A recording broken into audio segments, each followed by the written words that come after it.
Como cronista, Carlos Drummond de Andrade era um grande poeta.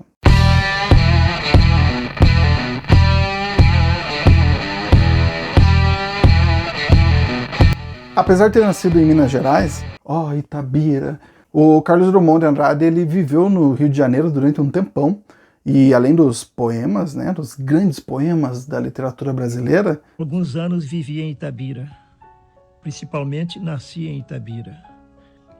Por isto sou triste, orgulhoso, de ferro.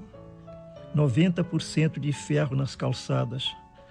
Particularmente ele é o meu poeta favorito de todos os tempos. Ele também escrevia crônica, porque poeta também precisa pagar conta, né? Eis que então temos 70 historinhas. Este livro aqui, que foi publicado pela Companhia das Letras. Essa minha edição é de 2016, mas acho que vocês encontram por aí outras edições um pouco mais antigas. Acho que não é um livro tão difícil de achar. É complicado e até meio injusto ficar comparando os gêneros, né, diferentes, porque poesia era a coisa que ele mais gostava de escrever. Já a crônica, ele escrevia porque ele era obrigado, ele mesmo admitia isso. Eu agradeceria se o senhor me desse o dinheiro do aluguel.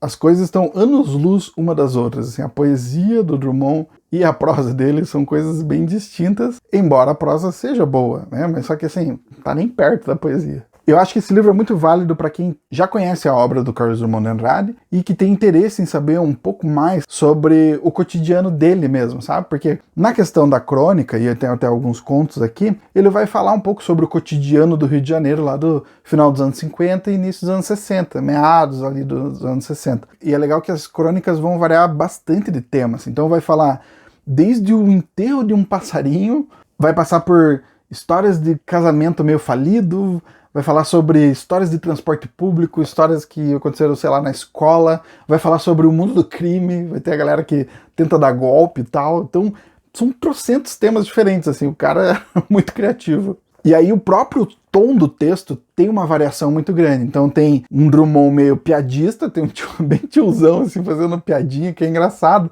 Porque tem história assim, por exemplo, tem uma que a mulher vai na feira, daí ela fala, ela vê lá o preço, sei lá, do pimentão, tá muito caro, ela fala, nossa, isso é um assalto, daí as pessoas acham que é um assalto de verdade. Daí assim, parece piada do Zorra total, sabe? Tem umas histórias assim que são bem imprevisíveis, mas é fofinho ver ele fazendo esse tipo de humor, sabe? Eu acho legal, porque você vê as poesias deles são tão tristes, são tão profundas e tal, e eu acho legal ele tentar fazer uma coisa mais rasa, mais zoeira, assim, sabe?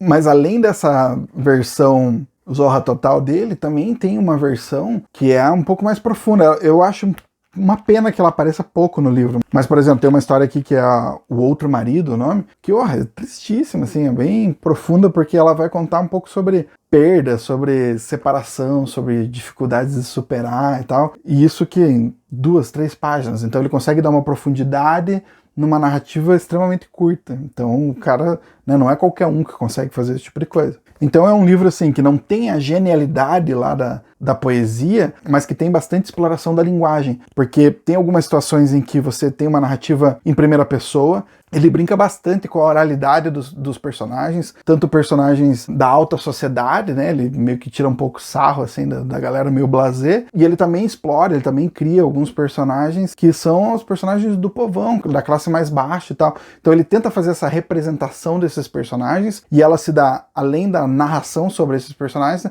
ela se dá também através da forma como eles falam. Então é um cara que conhece profundamente a língua portuguesa, né? E ele consegue trazer essa questão da linguagem para tornar esses personagens mais reais. Isso é muito legal porque, de certa forma, você tem acesso a uma linguagem de um determinado período histórico, sabe? Eu adoro muito isso nos livros, assim. Então tem gente que fala assim, nossa, mas essa linguagem aqui do século XIX, essa linguagem aqui dos anos 20, cara, isso é uma das coisas mais legais. A linguagem muda com o passar do tempo. Nós temos esses registros para poder observar como as pessoas falavam. Então tem várias gírias que a gente não utiliza mais que eles utilizam aqui. Então é uma fotografia da linguagem de uma determinada época.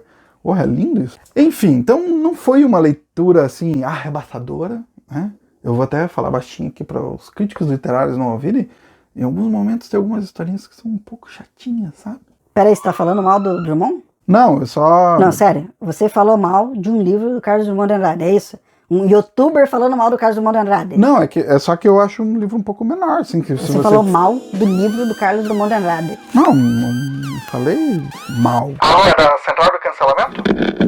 Enfim, vamos para a nota para 70 historinhas de Carlos Drummond de Andrade. 3 estrelas. Não é um livro que mudou a minha vida, em comparação com outras obras do mesmo autor. É um livro um pouco menor, mas ainda assim é uma leitura interessante. Eu acho que ela é válida, principalmente para quem já é fã. Então é isso, se você também é fã do Carlos Drummond de Andrade, diga aí nos comentários qual que é o seu livro favorito, qual que é o seu poema favorito do Carlos Drummond de Andrade. Curta esse vídeo se você gostou dele, assine o canal e a gente se vê na próxima. Até mais!